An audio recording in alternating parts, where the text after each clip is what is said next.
করবে, হরিনাম মনে আসবে তো?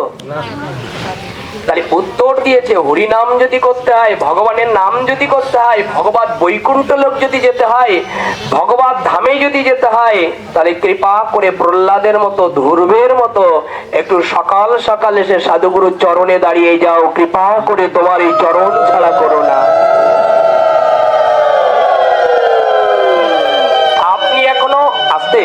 আপনি এখনো মৃত্যুবরণ করেননি, মৃত্যুবরণ করবেন তার আগে দেখে নিন আপনার কোথাও জন্ম এখানেই লিখে। আপনি মনে করছেন মৃত্যুর পর কোথায় জন্ম হবে, এটা আপনি বলতে পারবেন না। অবশ্যই বলতে পারবেন, যদি শাস্ত্রে অধ্যয়ন আপনার করা থাকে আপনি এখান থেকে বুঝতে পারবেন আপনার কোথাও জন্ম। আরো তথ্য নেবেন, আরো তথ্য দিতে গেলে তো দেরি হয়ে যাচ্ছে। ভাগবতের দশম স্কন্ধের বর্ণনা করেছে, এর তত্ত্ব দুটি স্তর দিয়েছে দেখুন। আচ্ছা, বৈষ্ণব দেখিয়া যার নানামাই মুন্ড, তার মুন্ড কাটা পড়ে কোথায়?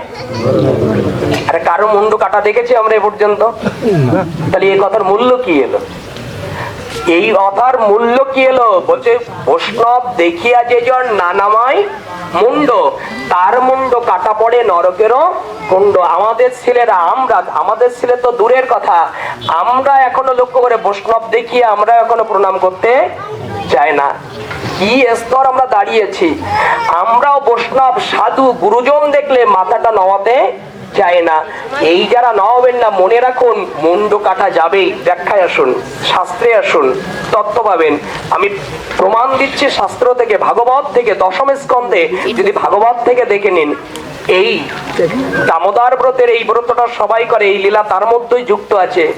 আপনি যদি সাধু গুরু, এখানে আরেকটা পড়শি টেনে এনে বলা যায়, প্রতিবেশী যারা আছে তাদের যদি সামনে অচেনা ব্যক্তি যায় পিছন দিকে সম্বোধন দেয়, কিন্তু সামনাসামনি সাধু বা বৈষ্ণব দেখলে আজ আমরা তাকেও প্রণাম বা মাথা নত করতে চাই না। শুনে রাখুন এই তত্ত্বে, যদি না করেন তাহলে আগামী জন্মে আপনার মুন্ড কাটা যাবেই যাবেই, দেখে নিন।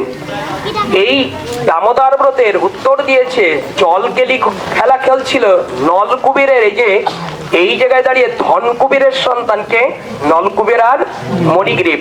তবে এরা রাজত্ব, কারা কথা বলছে এখানে? এখানে কারা মা? এখানে গল্প করার জায়গা? এই ভাবগুলো নষ্ট হয়ে যায়। আমার দাদা মাস্টার বাবু তো বুঝে, একটু লক্ষ্য করুন। উত্তর দিয়েছে নলকুবের আর মণিগ্রীব, তারা এত ধন সম্পত্তি ছিল একটা জায়গায়, দেখে নিন এই ধন সম্পত্তির অহংকারে মদমত্ত হয়ে স্বর্গের অপ্সরীদের নিয়ে উলঙ্গ ভাবে ওরা নৃত্য করছে, জলকেলি করছে। তো ওই পথে নারদ গেছে, আমি দেখাচ্ছি। সাধু দেখে, মহাত্মা দেখে যারা মাথা নিচু করবে না তাদের মুন্ড কাটা যাবেই যাবে, আমি দেখাচ্ছি জায়গাটা। তো যখন নারদ এলো, আচ্ছা নারদ সাধু না অসাধু? সাধু। আচ্ছা, সাধু যদি নারদ হয়, এই নারদকে দেখে সকল অপ্সরীবৃন্দ তারা লজ্জা চেপে ধরে অঙ্গে তারা চলে গেল সম্মান দেখিয়ে। কিন্তু নলগ্রীব আর মণিগ্রীব বলছে তোমার আর আসার জায়গা হলো না, এইবার দিয়ে আসলে। যদি তাই এসে থাকো, ওরা দাঁড়িয়ে আছে উলঙ্গ হয়ে, তখনও লজ্জা ওদের নেই। ওই লজ্জা নেই, আরো ঋষিকে প্রণাম করলো না। ঋষি বলছে শুনে রাখো, শুনে রাখো, যে যথামাং প্রবাদন্তে তাং শাস্তেব্য ভোজাম্যহম, যে যা ভজন করে সে সেইভাবে ফল লাভ করে। এই সাধু দেখলে বা সাধু বৈষ্ণব দেখলে, গুরু দেখলে যারা প্রণাম করে না, আমি জানিয়ে রাখি, তুমি যেটা মাথা উঁচু করে বাঁচতে চাও, সম্মান নিয়ে বাঁচতে চাও, নিচু করতে চাও না মাথাটা, আমি বললাম এই মুন্ড তোমার আর থাকবে। আচ্ছা, এই নলকুবের আর মণিগ্রীব ছিল এর মুন্ড? বলুন না, এই মুন্ড কি মানুষের ছিল? পরবর্তী থেকে এর মুন্ড হয়েছিল, জানা আছে আমাদের? তাহলে মুন্ড কাটা গেল না যায়নি?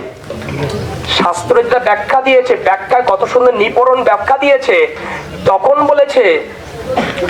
বলেছে যখন সাধু এই কথা বলেছে, সাধু মহাত্মা গুরুজন দেখলে যারা সম্মান বা প্রেম দিয়ে তাকে প্রণাম বা তাকে সম্বোধন করতে পারে না, বলছে এরপর যেখানে গেলে আর সম্বোধন করতে হবে না, মাথাটা নিচু করতে না, এখানেই তোমার জন্ম হবে। কোথায় হবে?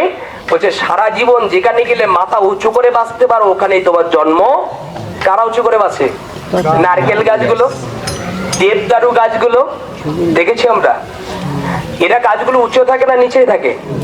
কেন থাকে? অর্থাৎ ওদের এরপর এখানে যখন মানুষ জন্ম পেয়েছিল, হয়তো ওরা সাধুগুরু সেবা বা প্রণাম করতে পারিনি। গোবিন্দ তার সাফল্যে ওই বৃক্ষকোলে জন্ম হলো।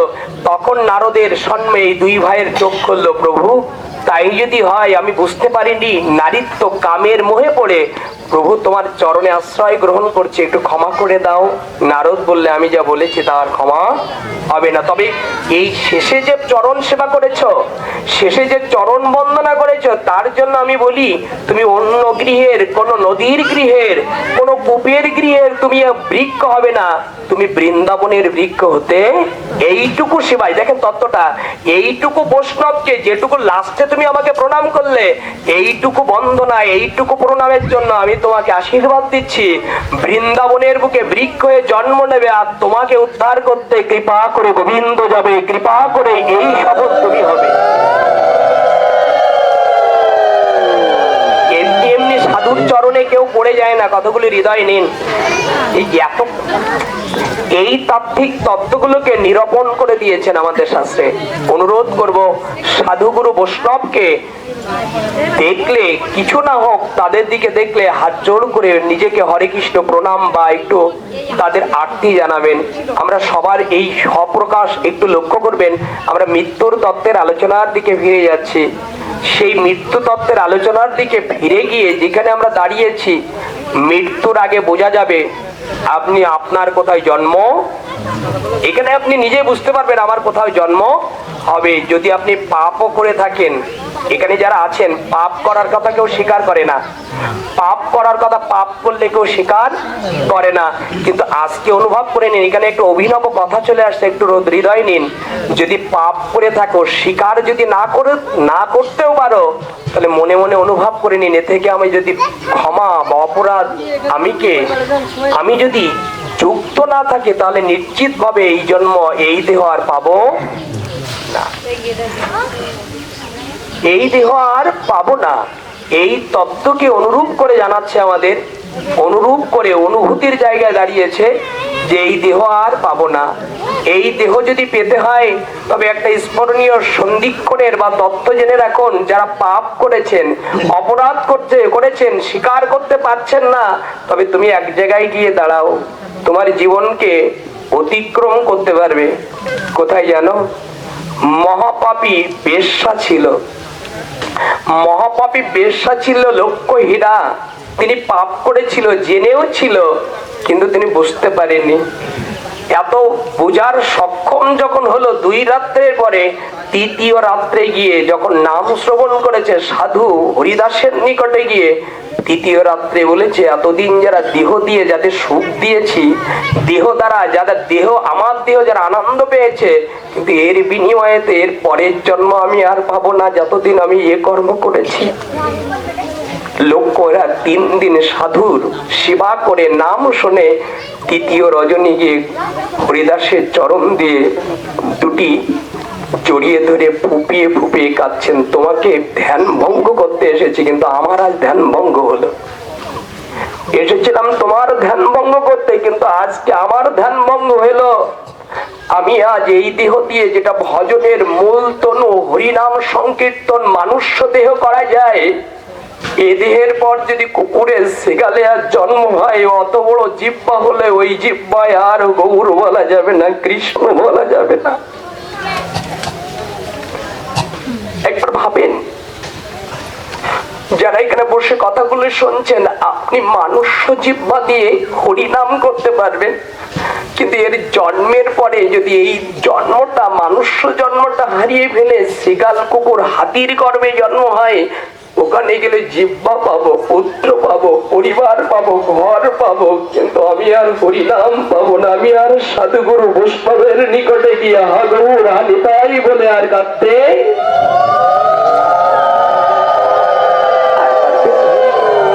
আপনাদের চরণে জানাবো, যদি গৌর বলে কাঁদতে হয়, নিতাই বলে কাঁদতে হয়, এই জন্মে যদি উদ্ধার হতে হয়, তবে একবার জেনে নিন, সংসারে কেউ আবার উদ্ধার করে পরম গতি প্রাপ্ত করে দেবে না। সংসার স্বার্থ চাইবে, আর আবার গৌর হরি বলছে, আমি তোমার মুক্তি নয়, আমি মোক্ষ নয়, আমি তোমার ধাম প্রাপ্ত করে দেবো, যদি তুমি আমাকে আশ্রয় করতে পারো। শুনে রাখো কথাগুলি, যারা পরম স্তরে দাঁড়িয়ে কতগুলিকে স্মরণ করছেন, আমি বিন্দু মাত্র স্তরে করছি। একবার লক্ষ্য করুন, যে ভক্তগুলো এখানে এসেছেন, অনুরোধ করে যাব।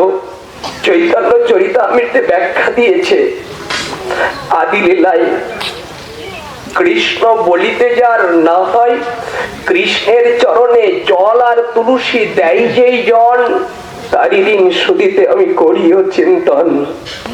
কোন ভক্ত যদি ভাগবত পাঠে, কোন ভক্ত যদি গোবিন্দের চরণে এক গণ্ডুর জল আর তুলসী দিতে পারে, গোবিন্দ আমি তোমার হলাম বলে দুনয়ন জল ছেড়ে দিতে পারে, হরিনাম সংকীর্তন হচ্ছে, ওখানে যদি গৌর বলতে কৃষ্ণ বলতে আখি জল ছেড়ে দিতে পারে,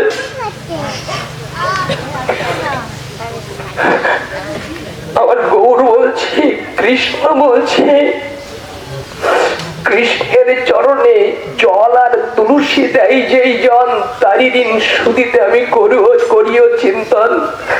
ভাগবত পাঠে যেখানে হয়, আমি গোবিন্দ রাধারানীকে নিয়ে বামে দাঁড়িয়ে যাই ভক্তকে উদ্ধার করতে, ওখানে যুগলে গিয়ে দাঁড়াই কারা আমাকে মন দিয়ে পরম স্তর দিয়ে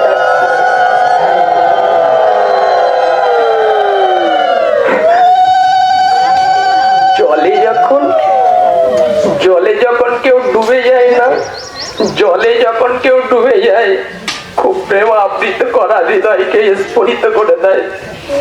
জলে যখন কেউ ডুবে যায়, তখন সে হাত তুলে দেয়, আমার কেউ বাঁচাও।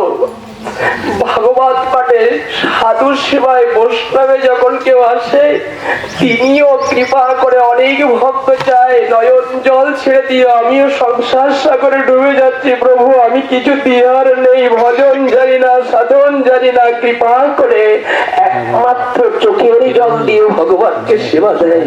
না আবার তো সেই জায়গায় চৈতন্য মহাপ্রভু আদি লীলায় প্রকাশ করেছে। কি বলেছেন জানেন? বলেছে চোখে জল যারা ভাগবত পাঠে, আকি অশ্রুপূর্ণ জল যারা ভাগবত পাঠে এসে আনতে পারছেন না, চেষ্টা করে যাচ্ছে, চোখে জল আসছে না, উত্তর